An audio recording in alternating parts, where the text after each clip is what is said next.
Good afternoon, everyone. This is Xiaowei, Working Group 6 Convenor in IEC JTC 1SA41. It's my great honor to participate in this IoT and Digital Twin International Standardization workshop. And the report that I'm going to deliver is on Digital Twin Standardization activities in SA41. So my report includes 3 parts. First, I'm going to discuss some background information of digital twin standardization, and then I'm going to introduce the key concepts from ISO IEC 30173, which is the digital twin concepts and terminologies. And then I'm going to discuss the undergoing projects in Working Group 6 in details.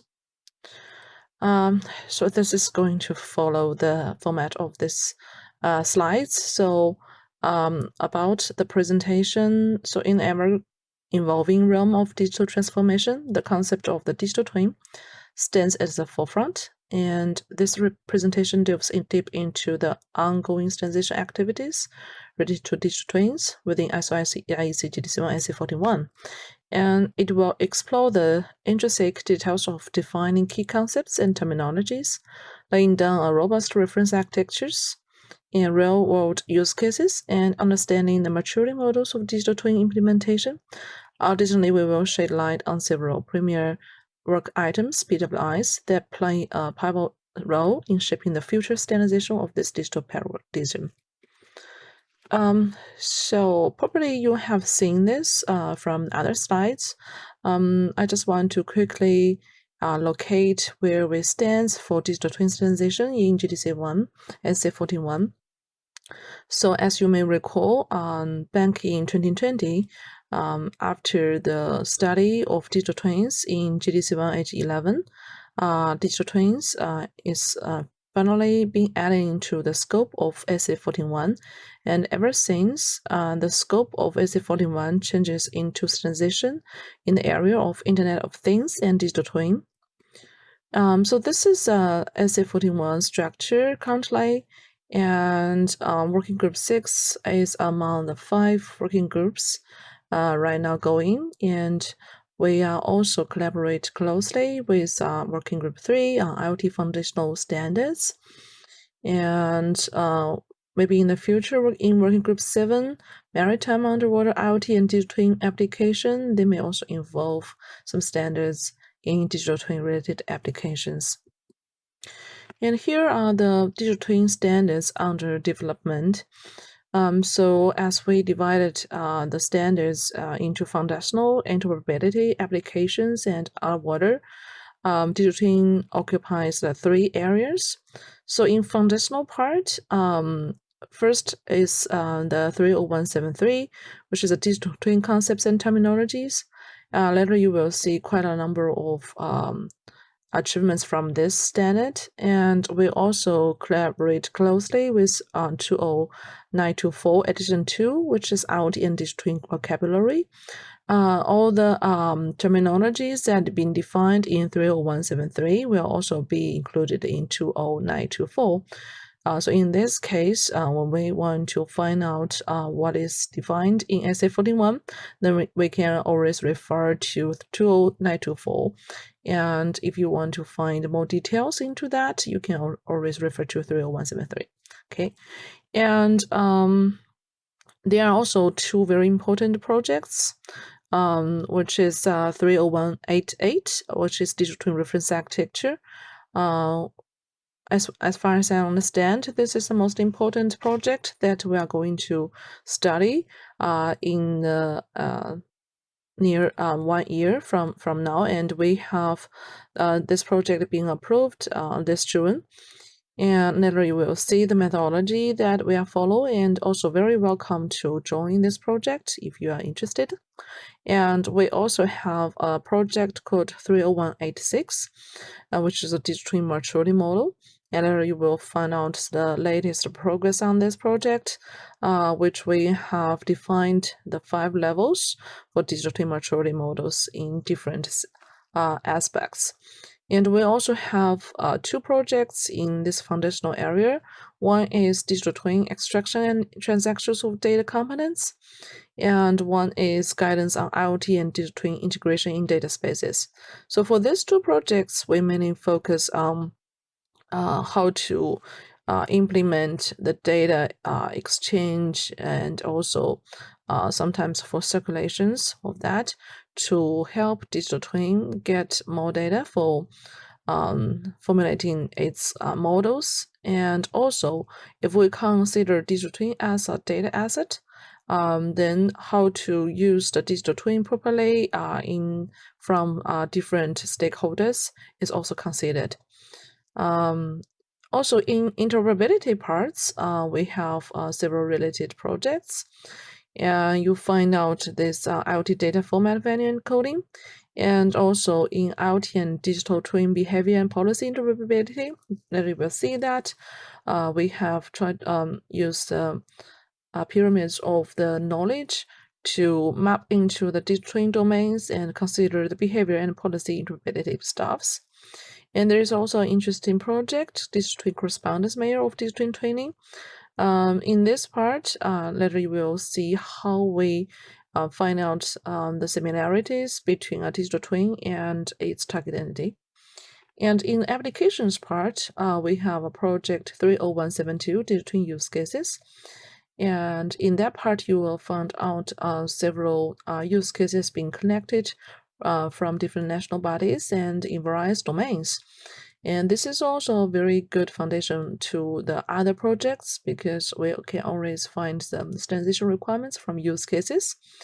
And this is also very important for other domains to refer while they are applying digital twin. This is something that we have drawn at the very early stage of working group 6. We're trying to identify the relationships between working group 6 with other relevant SDOs and consortium.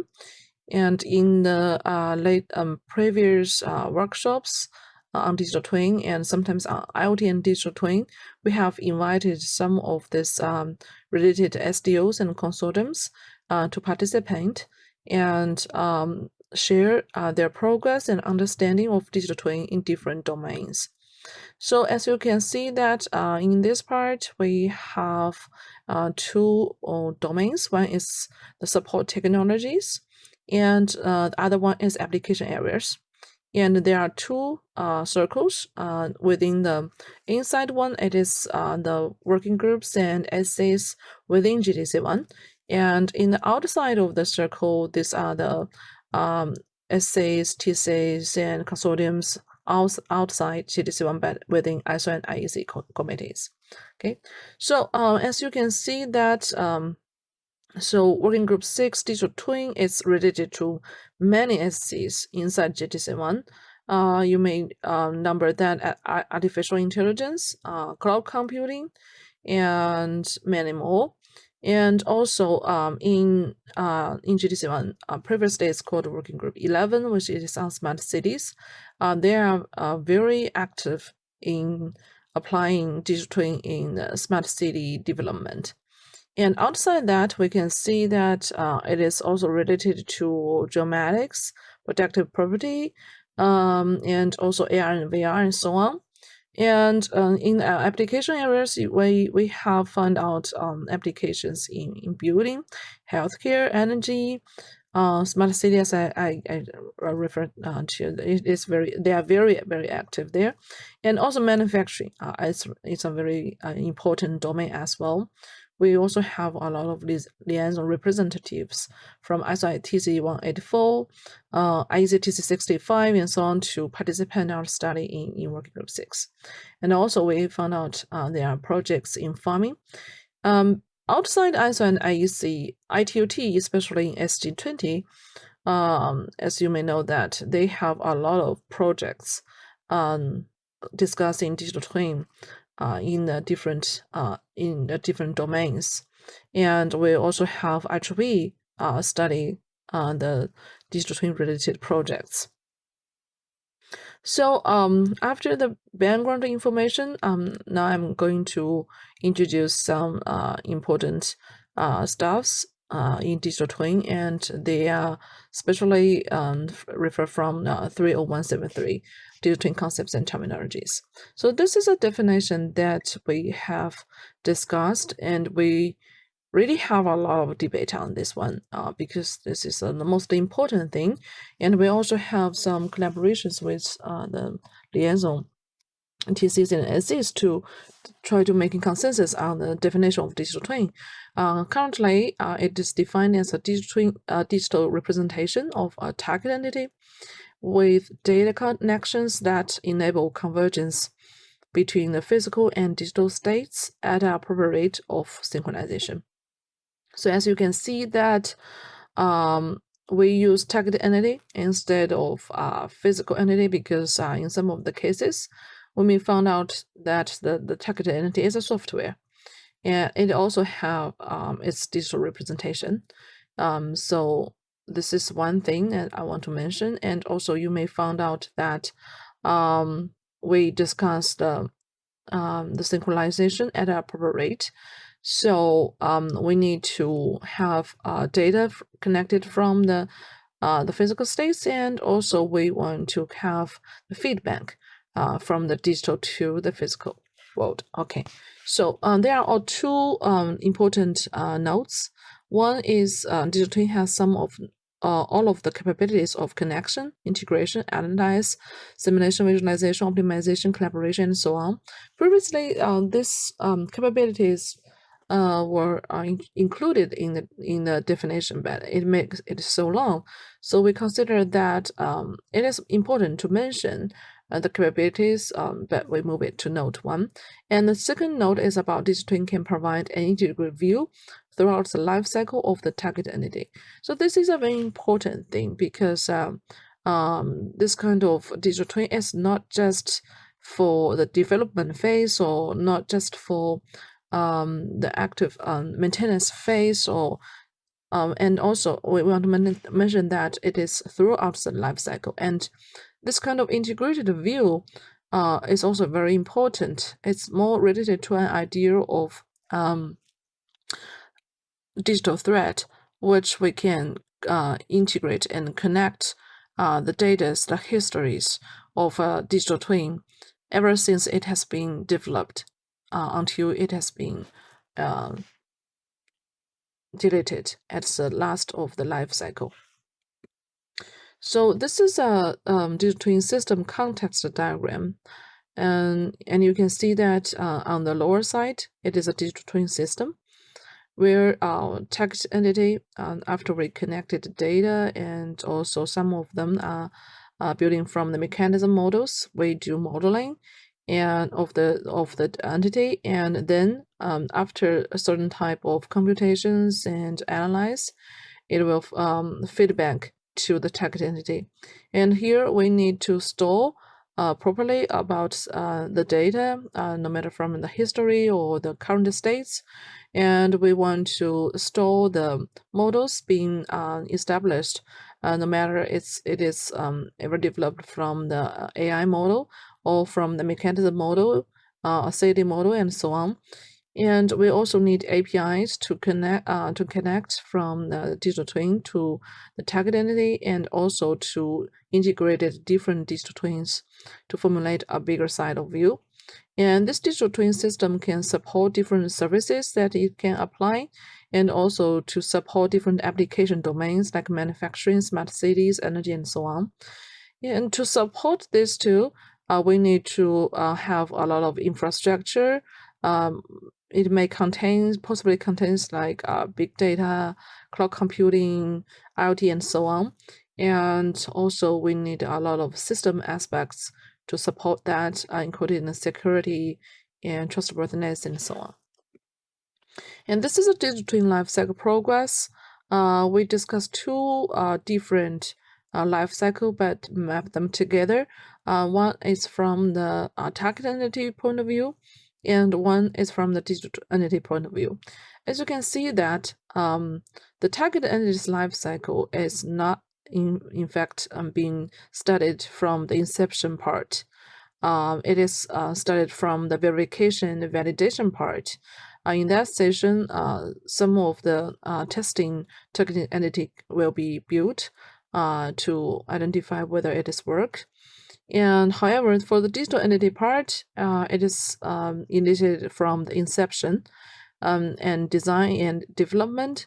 And after that, it will build the interactions between the digital entity and target entity until it has been do the recycling or retirement. And also in the dashed square, you can see that all the information that we have been connected from verification and validation, deployment, operation, monitoring, reevaluate, and so on, can be iterated back to design and development. So that means if we want to have another version of this specific target entity, and we can use the history of data and models and all the states information to give an input to the next version of this specific target entity. So it will always help us to shorten the time of a new product design, and it will also help us to find out whether our design is workable in the real phase. And these are the stakeholders that have been discussed for digital twin so far. So there are two kinds of stakeholders that we have discussed. One is digital twin system stakeholders, and one is ecosystem partners. And for the system stakeholders, we have developers, resource providers, integrators, users, operators. So you can see that they are strongly related to digital twin system, especially from the system diagram, you can see that. And for the ecosystem partners, we have infrastructure provider, service provider, standards development organization, government, and community, which will support and work closely with digital twin system stakeholders. And this is the functional view of digital twin. You may find out more details when we have made some progress in the reference architecture. But this you can consider it as a very initial phase that we take a look of functional view of digital twin. So as I introduced, so we will have inputs from the simulations, from the real world states, the collecting data, history data, and many more. And this will be then input into the digital twin system, and we will, after some certain type of processing, and then it will be modeled into a digital entity, and this will also be applied with respect to a certain type of services that digital twin will give, and this will later be feedback to the target entity. And then we can do optimization, prediction, simulation, monitoring, analytics, AR/VR, and so on to the target entity. So mainly it is about how to improve the performance of a target entity after a certain kind of progress inside this digital twin. And now I'm going to introduce several progress of the undergoing projects. So as a previous session, you have already see 30173. Now we will move on to another initial projects, TR on 30172 digital twin use cases. So back in H11 phase, we have connected quite a number of use cases that it has also been included in 30172. At that stage, we have included many applications in manufacturing. So in this, when we start 30172, we mainly focus on to connecting use cases outside manufacturing, so we can see different views from different domains. So that's why when you see the statistics from the left side, you didn't see manufacturing. That is not because manufacturing don't have applications or use cases in digital twin, but it is because we have already connected a number of that. So at this phase, we have connected use cases in building and construction, urban, energy, power grid, transport, and so on. And this involves the status of the lifecycle digital twin, mainly from the deployment phase. So in that phase, we always have a targeted entity in the real time, and then we want to build a digital twin of that to help us optimize this targeted entity. And we also see a number of that from the inception and design development phase. So this is statistics that are adopted key technologies from the use cases. As you may see that we have modeling, which is the kind of number one key technology that we may use in digital twin. And also you may find out that simulation, AI technology, IoT, big data are also very important. And also, of course, virtualization are very important. So in 30188, as I introduced in the first slides, this is the most important project that we are studying now. It is a reference architecture. So as other reference architectures does, we also follow this 42010 from the systems and software engineering architecture description. So we will have a conceptual model and to deliver the reference models, and then we are going to see the different views of that. When we studied that, we start from usage view, which is also we can find input from 30172. But for the most of that, we will look at the functional view. This is the most important one, and probably we will also see the network view if necessary, implementation view, deployment view may be considered in the appendix somehow. So these are the methodology that we are mainly follow, and so this is the one that we have more in details.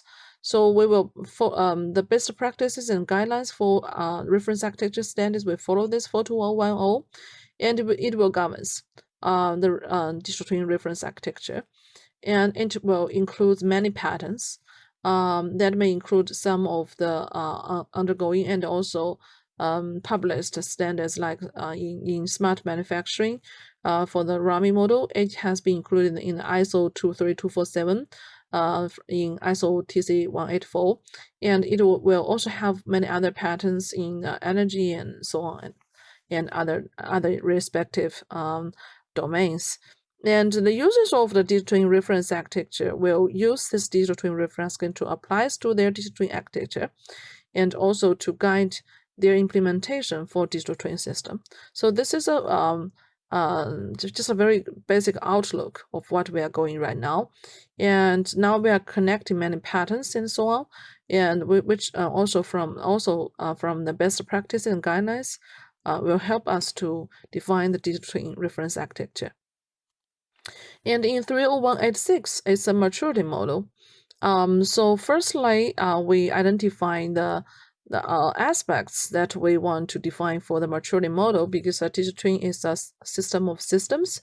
So it has many aspects that we want to look at.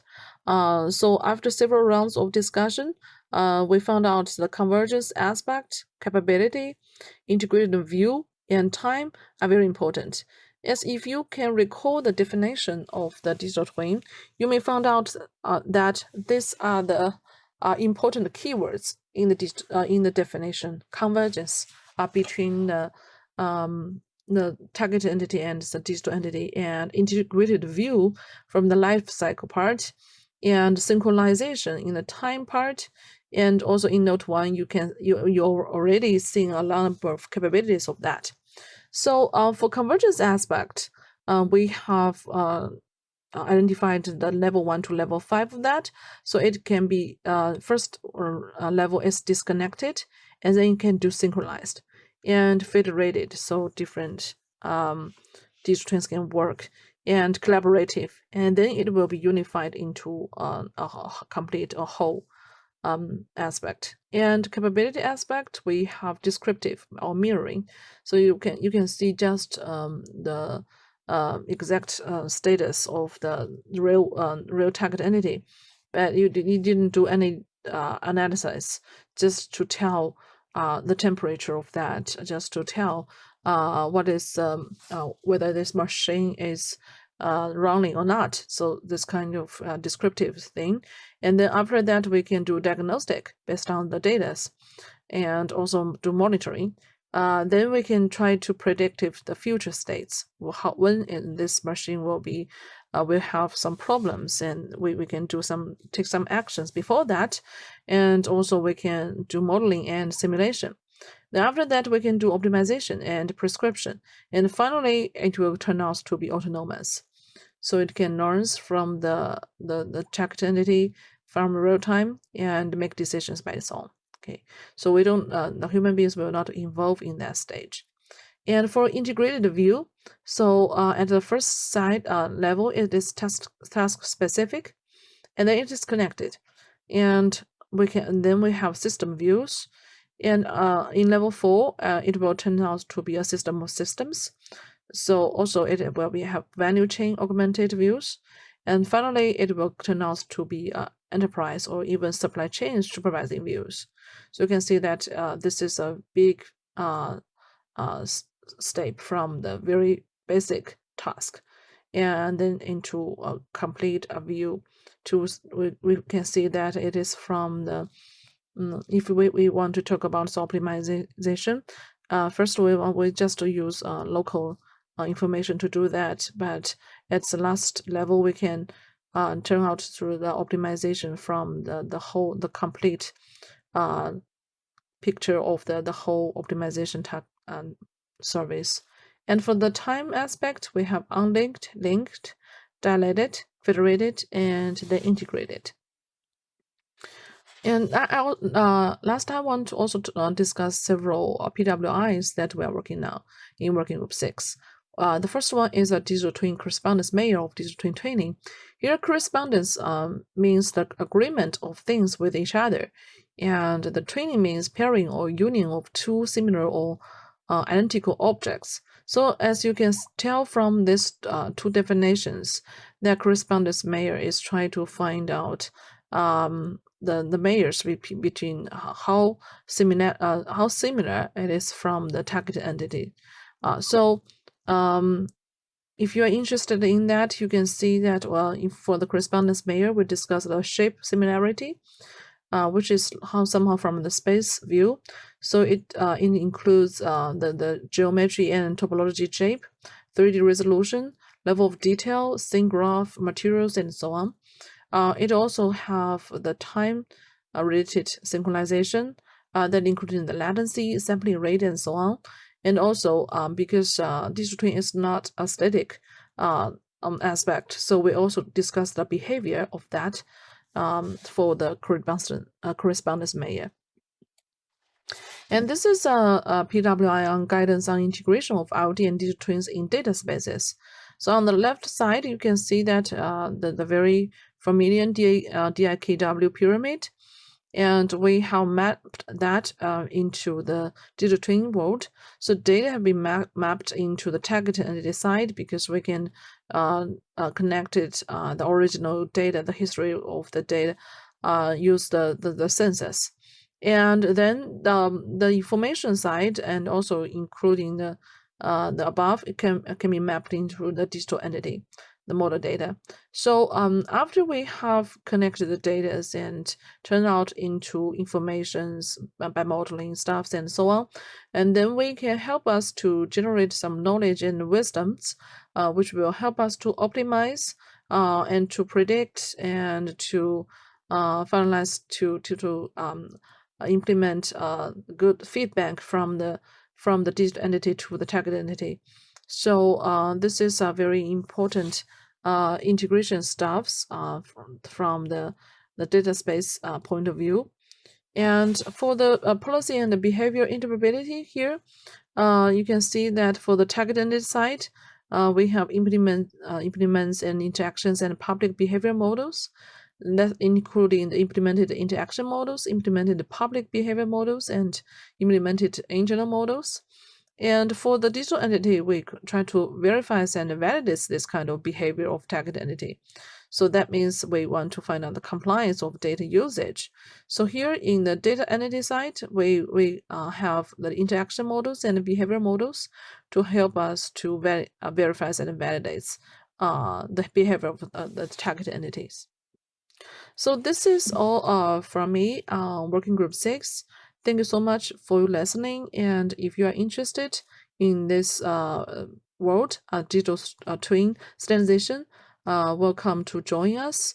And looking forward to see you in the next working group 6 meeting. Thank you. Have a good day in Seoul and bye-bye.